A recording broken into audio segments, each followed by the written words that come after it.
Hello everyone, welcome back to my channel. তো আপনারা কিভাবে আপনাদের ইডাব্লিউএস এর যে সার্টিফিকেটটা আপনারা কিভাবে অনলাইন অ্যাপ্লিকেশন করবেন এবং কিভাবে আপনারা প্রত্যেকটি ডকুমেন্ট সাবমিট করবেন, কোন অফিসে যেয়ে আপনাদেরকে ডকুমেন্টগুলো কালেক্ট করতে হবে এবং কী ডকুমেন্ট লাগবে, সম্পূর্ণ ফুল প্রসেস আমি আপনাদের এই ভিডিওর মাধ্যমে জানাবো এবং প্রত্যেকটি সরকারি পরীক্ষার ক্ষেত্রে কিন্তু আপনাদের ইডাব্লিউএস এর একটি কোটা ছাড় থাকে। তো সেই কোটার জন্য আমাদের কিন্তু ইডাব্লিউএস সার্টিফিকেটটা খুব প্রয়োজন এবং আপনাদের এই 2026 এর নতুন সরকারের আসার পর অনেক কিন্তু পোস্ট আপনাদের ছেড়েছে। সেই পোস্টগুলোর জন্য কিন্তু ইডাব্লিউএস সার্টিফিকেট যারা জেনারেল তাদের কিন্তু ইডাব্লিউএস সার্টিফিকেটগুলো খুব প্রযোজ্য হবে। তো কোন ডকুমেন্ট লাগবে এবং কোন ডকুমেন্ট না দিলেও চলবে, ভিডিওটি শেষ পর্যন্ত দেখলে আপনারা কোশ্চেন আপনাদের থাকবে না আশা করি। যদি কোশ্চেন কিছু থাকে তাহলে আমাকে কমেন্টে জানাবেন, তারও অ্যান্সার আমি দেবো। তো চলুন ভিডিও শুরু করার আগে আপনার চ্যানেলটি সাবস্ক্রাইব করবেন এবং বেল আইকনটি ক্লিক করে রাখবেন যাতে আরও এরকম তথ্য আপনাদের কিন্তু পেতে সুবিধা হয়। তো প্রথমে আপনাদের কিন্তু এই ডাব্লিউবি কাস্ট সার্টিফিকেট সার্চ করলে আপনাদের কিন্তু এই গভর্নমেন্টের এই পেজটি আপনাদের সামনে চলে আসবে। তারপর আপনারা কি করবেন, এখানে দেখতে পাচ্ছেন ইডাব্লিউএস অপশনটিতে, ইডাব্লিউএস অপশনে আসলে আপনাদের এখানে apply for EWS A click করবেন। ক্লিক করার পর এবার আপনাদের এখানে কিন্তু দুটো অপশন আসবে, একটি হচ্ছে স্টেট, একটি হচ্ছে সেন্ট্রাল।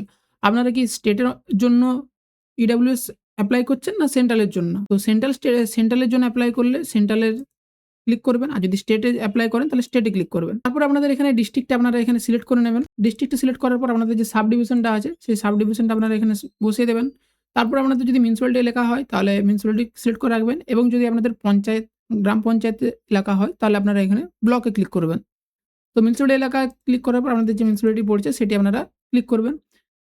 ওয়ার্ড হলে আপনাদের ওয়ার্ড বসাবেন এবং আপনাদের গ্রাম পঞ্চায়েত হলে গ্রাম পঞ্চায়েতের নামটি আপনারা বসিয়ে দেবেন। তারপর আপনারা যদি জেনারেলের এখানে ক্লিক করবেন। জেনারেল যে আপনাদের কাস্ট আছে যে তাদের কায়স্থ, ঠিক আছে? বা ইত্যাদি যা আছে, ঠিক আছে? বণিক। তো আপনাদের যে কাস্ট আছে সাবকাস্ট, সেই কাস্টটা আপনারা এখানে সিলেক্ট করে নেবেন। সিলেক্ট করার পর আপনাদের যে নেম, আপনার যে অ্যাপ্লিকেশন করছেন সেই নেমটি আপনারা এখানে বসিয়ে দেবেন। বসানোর পর আদার্স নেমটা আপনারা এখানে বসিয়ে দেবেন। তারপরে আপনাদের মোবাইল নাম্বারটি বসিয়ে দেবেন। বসানোর পর আপনাদের যে ইমেলটি আছে ইমেলটি আপনারা এখানে ফিল করে দেবেন। তারপরে আপনাদের যে আধার কার্ড নাম্বারটি আছে আধার কার্ড নাম্বারটা আপনারা এখানে বসিয়ে দেবেন। তারপরে আপনাদের খাদ্যসাথী ক্যাটাগরি যেটি আছে সেটি আপনারা মানে রেশন কার্ডের যে ক্যাটাগরি দেখবেন রেশন কার্ড নাম্বারের আগে কিছু থাকে সেটি আপনারা বসাতেও পারেন। যাদের আধার কার্ড নেই তারা কিন্তু খাদ্যসাথী বা রেশন কার্ডের নাম্বারটি আপনারা এখানে বসাতে পারেন। এখানে দেখতেই পাচ্ছেন এট লাস্ট ওয়ান, মানে আপনাদের যেকোনো একটি ডকুমেন্ট আপনারা বসালেই হবে। হয় রেশন কার্ড না হয় আপনাদের আধার কার্ড।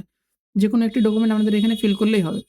তারপরে আপনাদের যে ডেট অফ বার্থটি আছে ডেট অফ বার্থটা আপনারা এখানে বসিয়ে দেবেন। বসানোর পর আপনাদের এখানে প্লেস অফ বার্থ যেটা আছে সেটা আপনারা এখানে সিলেক্ট করে নেবেন। তারপরে আপনাদের এখানে ডিস্ট্রিক্টটা বসিয়ে দেবেন। আপনাদের যে নিয়ারেস্ট পুলিশ স্টেশন আছে, আপনাদের যে থানা আছে সেটা আপনারা সিলেক্ট করবেন এবং আপনাদের যে ভিলেজ আছে সেই ভিলেজ বা টাউন নিয়ারেস্ট সেটা আপনারা এখানে বসিয়ে দেবেন। নেক্সটে ক্লিক করবেন। নেক্সটে ক্লিক করার পর আপনাদের যে প্রেজেন্ট অ্যাড্রেস সেই অ্যাড্রেসটা আপনারা এখানে বসিয়ে দেবেন। নিয়ারেস্ট যে আপনাদের থানা আছে, পুলিশ স্টেশন আছে সেটা আপনারা এখানে বসিয়ে দেবেন। তারপর আপনাদের যে গ্রাম পঞ্চায়েত বা ওয়ার্ড থাকলে আপনারা ওয়ার্ডটা এরকমভাবে লিখবেন ওয়ার্ড এই। তারপর আপনাদের ভিলেজ বা পাড়া, হাউস নাম্বার, রোড আপনারা এখানে বসিয়ে দেবেন। তারপর আপনাদের পোস্ট অফিসটা আপনারা এখানে বসিয়ে দেবেন। পোস্ট অফিসটা বসানোর পর আপনাদের যে পিনকোড নম্বরটি আছে পিনকোড নম্বরটি আপনারা এখানে বসিয়ে দেবেন। পিনকোড নম্বরটি বসানোর পর যদি আপনাদের পার্মানেন্ট অ্যাড্রেস এবং প্রেজেন্ট অ্যাড্রেস সেম হয় তাহলে আপনারা এখানে ইয়েসে ক্লিক করবেন। আর যদি আলাদা হয় আপনাদের পার্মানেন্ট অ্যাড্রেস তাহলে আপনারা এখানে অ্যাড্রেসটা বসিয়ে দেবেন। এখানে কিন্তু সেম করলাম কারণ আমার প্রেজেন্ট অ্যাড্রেস পার্মানেন্ট অ্যাড্রেস একই। নেক্সটে ক্লিক করবেন। নেক্সটে ক্লিক করার পর এখানে দিয়ে এসে দেখবেন আপনাদের যে রিলিজিয়নটা আছে সেটাকে আপনারা বসিয়ে দেবেন। জেন্ডারটি আপনারা এখানে বসিয়ে দেবেন। বসানোর পর আপনাদের reference, name of reference, details of two local refer, মানে আপনাদের পাশাপাশি লোকাল যে রেফার কাউকে চেনা পরিচিতের মধ্যে ধরুন পাড়ার বা আপনাদের গ্রামের রেফারেন্স একজনের এখানে অ্যাড্রেস দিবেন। নেম অফ রেফার যে আছে তার নামটি এখানে বসিয়ে দেবেন। আর রেফারেন্স যে 2 আছে তার নামটি এখানে আপনারা বসিয়ে দেবেন। বসানোর পর আপনাদের যে রেফারেন্স 1 দিয়েছেন তার অ্যাড্রেসটি এখানে বসিয়ে দেবেন। রেফারেন্স 2 তারও অ্যাড্রেসটা আপনারা এখানে বসিয়ে দেবেন। বসানোর পর আপনারা যদি ওয়েস্ট বেঙ্গলের বাইরে থাকেন তাহলে আপনারা এখানে ইয়েস করবেন। ঠিক আছে? এবং যদি আপনারা ওয়েস্ট বেঙ্গলের আপনাদের যে আবেদন করছে এটা আপনারা এখানে নোই রেখে দেবেন। যদি ওয়েস্ট বেঙ্গলের বাইরে কিছু হয়ে থাকে তাহলে আপনারা এখানে ইয়েস করবেন। না হলে এটা আপনাদের কিন্তু নোই থাকবে। নেক্সট ক্লিক করলেন। এইখানে দেখুন এই জিনিসটা কিন্তু আপনারা ভালো করে দেখবেন। এই জিনিসটা প্রায় আপনাদের আটকে যাওয়ার চান্স থাকে এবং ভুল হওয়ার থাকে। এই জিনিসের জন্য ফর্ম কিন্তু রিজেক্ট করে দেয়। তো এই জিনিসটা আপনারা এখানে মনোযোগ দিয়ে দেখবেন। আপনাদের পাসপোর্ট সাইজ ছবি এখানে আপনারা এখানে দিয়ে দিবেন। পাসপোর্ট সাইজ ছবি দেওয়ার পর তো আপনাদের যে পাসপোর্ট সাইজ ফটোটি আছে সেই ফটোটি আপনারা এখানে আপলোড করে দেবেন। তারপরে এখানে দেখবেন যে ইনকাম ট্যাক্স রিটার্ন যদি আপনারা আইটিআর ফাইল করেন, ইনকাম ট্যাক্স যদি ফাইল করেন, যদি আপনাদের করা থাকে, আপনার বাবার বা আপনার যদি আইটিআর ফাইল করা থাকে, তাহলে আপনারা কিন্তু এখানে ইয়েস করবেন। আর যদি ইনকাম ট্যাক্স আইটিআর ফাইল না করা থাকে তাহলে আপনারা এখানে নো করে দেবেন। তারপর এখানে দেখতে পাচ্ছেন ইনকাম অ্যান্ড অ্যাসেট ডিটেইলস। এই ডিটেইলসগুলো আপনারা কিন্তু প্রত্যেকটা আপনাদের কিন্তু এখানে ফিল করতে হবে। প্রত্যেকটা আপনারা এখানে সিলেক্ট করে নেবেন আগে সবগুলো। সিলেক্ট করার পর দেখবেন আপনাদের প্রত্যেকটা কিন্তু এরকম নিচে চলে আসবে। তারপরে আপনাদের সেলফ মানে আপনার নিজের যে প্যান কার্ড নাম্বারটি আছে, প্যান কার্ড নাম্বারটি এখানে বসিয়ে দেবেন। বসানোর পর আপনি যদি স্যালারি থেকে আপনার কোনো যদি ইনকাম থাকে তাহলে আপনি বসাবেন। যদি আপনার কোনো বিজনেস ইনকাম থাকে বসাবেন। এগ্রিকালচার থেকে কোনো ইনকাম থাকলে বসাবেন। যদি আলাদা কোনো প্রফেশন থেকে ইনকাম আসে তাহলে বসাবেন। আদার্স সোর্স যদি কোথা থেকে ইনকাম আসে তাহলে আপনারা এখানে বসাবেন। যদি আপনার ইনকাম কোনো নাই থাকে তাহলে আপনারা এখানে 0 করবেন। অটোমেটিক এখানে 0 চলে আসবে। ফাদার্স মানে আপনার বাবার এখানেই প্যান কার্ড নাম্বারটি আপনারা এখানে বসিয়ে দেবেন। বসানোর পর আপনার বাবা যদি স্যালারি থেকে কোনো ইনকাম হয়, বিজনেস থেকে, এগ্রিকালচার থেকে, প্রফেশন থেকে, আদার্স সোর্স থেকে যেইখানে হবে, ধরুন আপনাদের বিজনেস থেকে ইনকাম আসছে, অ্যানুয়াল মানে বছরের ইনকামটা এখানে বসাবেন 5 লাখস। 5 লাখস তাহলে আপনারা এখানে কিন্তু এটা বসিয়ে দেবেন। অটোমেটিক দেখতে পাবেন এগুলো এখানে কিন্তু 5 লাখ শো করবে। আপনার ধরুন মায়ের ধরুন এখানে আপনাদের ডকুমেন্ট মায়ের আপনার প্যান কার্ডটি এখানে কিন্তু দিয়ে দিতে হবে। থাকে তো। বসিয়ে দেওয়ার পর যদি মায়ের কোনো ইনকাম থাকে তো ভালো। যদি হাউসওয়াইফ হয় তাহলে এখানে এমনি 0 বসিয়ে দেবেন। আপনার স্পাউস যদি হাসব্যান্ড বা ওয়াইফ যেই থাকুক না কেন তার এখানে প্যান কার্ডটি বসিয়ে, যদি ধরুন কারণ নেই, সে সিঙ্গেল বা আনম্যারিড, তার ক্ষেত্রে এখানে কিন্তু এখানে নীল বসিয়ে দেবেন। ঠিক আছে? সিবলিং মানে যদি ভাই বা কেউ থাকে ধরুন তাহলে তার প্যান কার্ড দেবেন। নাহলে যেগুলো আপনাদের নেই সেগুলো কিন্তু এখানে নীল বসিয়ে দেবেন। বসানোর পর তারপরে আপনাদের এখানে এগ্রিকালচার মানে আপনাদের যে রেকর্ডটি আছে, ঠিক আছে? আমি পরে শেষ পর্যন্ত ভিডিওটা দেখবেন তাহলে আপনাদের বুঝতেও সুবিধা হবে। ঠিক আছে? আপনাদের যে রেকর্ডটি থাকবে, ধরুন আপনার বাবার নামে রেকর্ড আছে বা আপনার নামে রেকর্ড আছে বা আপনার মায়ের নামে রেকর্ড আছে। তো রেকর্ডটা মানে এইখানে যতগুলো আপনাদের দেখতে পাচ্ছেন সেলফ, ফাদার, মাদার, ঠিক আছে? স্পাউস, সিবলিং, চিলড্রেন্স, যদি আপনাদের এনাদের নামে কোনো রেকর্ড থাকে সেই রেকর্ডের যতটি পরিমাণ আছে একরে, ঠিক আছে? ওই রেকর্ডে দেখতে পাবেন। আমি একটি রেকর্ড আপনাদের দেখিয়ে দিচ্ছি কোন পরিমাণটা আপনারা বসাবেন। ধরুন এটা আপনাদের রেকর্ড তো, এই রেকর্ডে দেখুন যে জমির পরিমাণটা দেখতে পাচ্ছেন 0.080, ঠিক এইভাবেই কিন্তু আপনারা বসিয়ে দেবেন। এইভাবেই ধরুন আপনারা এখানে 80 বসিয়ে দেবেন। পয়েন্ট বসিয়ে দেবেন আগে, তারপরে আপনারা এখানে এরকমভাবে বসিয়ে দেবেন। যাদের আপনাদের যতজনের ফ্যামিলির মেম্বারের ধরুন রেকর্ড আছে তাদের কিন্তু এখানে এরকম করে বসিয়ে দেবেন। এবার লোকেশনটা দিয়ে দিবেন কোন লোকেশনে আছে। এবার লোকেশনটা আপনারা কীরকম দিবেন আমি বলে দিচ্ছি লোকেশনটা আপনারা কীরকম দিবেন। আপনাদের যে লোকেশনটা হবে, লোকেশনটা আপনাদের যেইখানে ল্যান্ডের যে লোকেশনটা আছে সেই লোকেশনটা কিন্তু আপনারা বসাবেন। এই যে রেকর্ডে যে লোকেশনটা লেখা আছে দেখবেন ঠিকানা নিচ দেওয়া আছে। ঠিকানা মানে এই আপনার এই মৌজার নামটা দেখতে পাচ্ছেন, মৌজা যে নাম্বারটা থাকবে, ধরুন মৌজা এখানে তাঁতিগেড়িয়া লেখা আছে, তাহলে তাঁতিগেড়িয়া লিখে দেবেন। থানাটা লিখে দেবেন মেদিনীপুর, এখানে লিখবেন পশ্চিম মেদিনীপুর। এই অ্যাড্রেসটা কিন্তু আপনারা এখানে বসিয়ে দেবেন। ঠিক আছে? কেমন করে বসাবেন আমি সেটা দেখিয়ে দিচ্ছি। প্রথমে আপনাদের মৌজার নামটা বসিয়ে দেবেন। তারপরে আপনারা এখানে আপনাদের যে থানাটা আছে বসিয়ে দেবেন। তারপরে আপনাদের এখানে ডিস্ট্রিক্টটা বসিয়ে দেবেন। এরকম করে কিন্তু আপনাদের অ্যাড্রেসটা এখানে বসাবেন। তারপরে ধরুন আপনাদের যাদের ব্ল্যাঙ্ক থাকবে তাদের এইখানটায় কি করবেন নীল লিখে দেবেন। ঠিক আছে? নীল প্রত্যেকটা এরকম কিন্তু নীল লিখে দেবেন ব্ল্যাঙ্কগুলোতে। যতগুলো ব্ল্যাঙ্ক অপশন থাকবে। তারপরে আপনাদের এখানে কি আছে রেসিডেন্সিয়াল ফ্ল্যাট, যদি আপনাদের ফ্ল্যাট থাকে সেটা কত স্কোয়ার ফিটের মধ্যে হচ্ছে।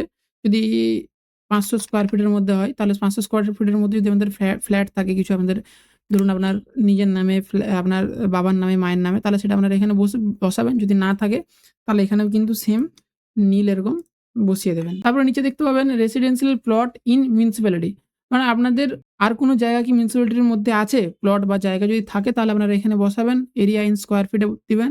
আর যদি না থাকে তাহলে নীল বসিয়ে দেবেন।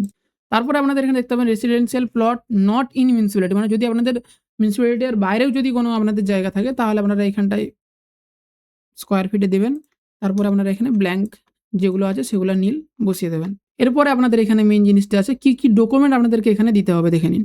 ফার্স্ট হচ্ছে আপনাদের যেটা আধার কার্ড আপনাদের সবার আছে। আধার কার্ড বা আপনাদের খাদ্যসাথী কার্ড যেটা আপনারা ওখানে বসিয়েছেন, আধার কার্ড না হলে রেশন কার্ড যেটা দিয়েছেন সেই ডকুমেন্টটা কিন্তু আপনারা নিয়ে যাবেন।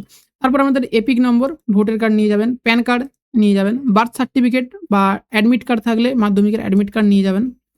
আচ্ছা, আইটিআর ফাইলটা যাদের এইখানে ইনকাম ট্যাক্স ইয়েস করেছেন, যারা ইনকাম ট্যাক্স দেন, আইটিআর রিটার্ন ফাইল করেন, তারাই কিন্তু এইখানটাতে টিক মার্ক দেবেন, নাহলে এখানে কিন্তু ব্ল্যাঙ্কই রাখবেন। ইনকাম সার্টিফিকেট যদি আপনাদের দেখবেন মিউনিসিপ্যালিটি বা পঞ্চায়েত আপনাদের ইনকাম সার্টিফিকেটের যে কপি একটা লিখে দিবেন, সেই কপিটা কিন্তু আপনারা কালেক্ট করবেন এবং জমা করতে হবে। রেসিডেন্সিয়াল মানে আমাদের ওখানে রেসিডেন্সিয়াল সার্টিফিকেট আপনাদেরকে একটি পঞ্চায়েত বা মিউনিসিপ্যালিটি থেকে বার করাতে হবে। দুটো জিনিস, ইনকাম সার্টিফিকেট, রেসিডেন্সিয়াল সার্টিফিকেট আমাদের কিন্তু এটি বার করাতে হবে। তারপরে হচ্ছে আমাদের সার্টিফাইড কপি অফ আরওআর, মানে হচ্ছে এটা আপনাদের যে খতিয়ানটি আছে বা জমির যে রেকর্ডটি আছে, সেই রেকর্ডটি কিন্তু অফিসিয়ালভাবে 6 মাস কিন্তু ভ্যালিড থাকে। সেই আপ টু ডেট যে 6 মাস, ওই 6 মাসের কপিটা কিন্তু আপনাদের রেকর্ডে দিতে হবে।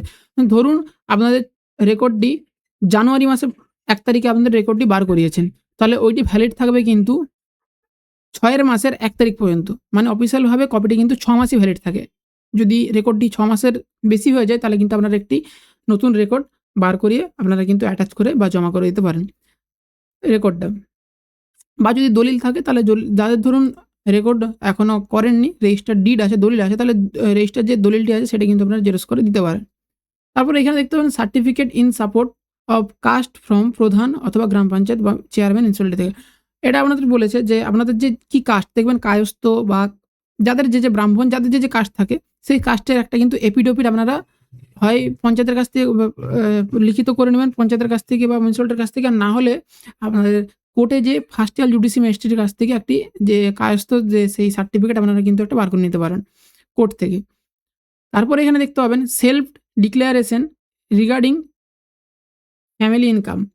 এই যে জিনিসটা self declaration asset from caste, এটা যা আছে অ্যানেক্সার বি, এইটার জন্য কিন্তু আপনাদেরকে বিএলআরও যে ল্যান্ড অফিস আছে, বিএলআরওর নিয়ারেস্ট আপনাদের যে বিএলআর অফিস আন্ডারে আপনাদের যেটা পড়েছে, সেই বিএলআর অফিসে যেয়ে কিন্তু এর একটা পেপারস আপনাদের কিন্তু বার করাতে হবে অ্যানেক্সার বির।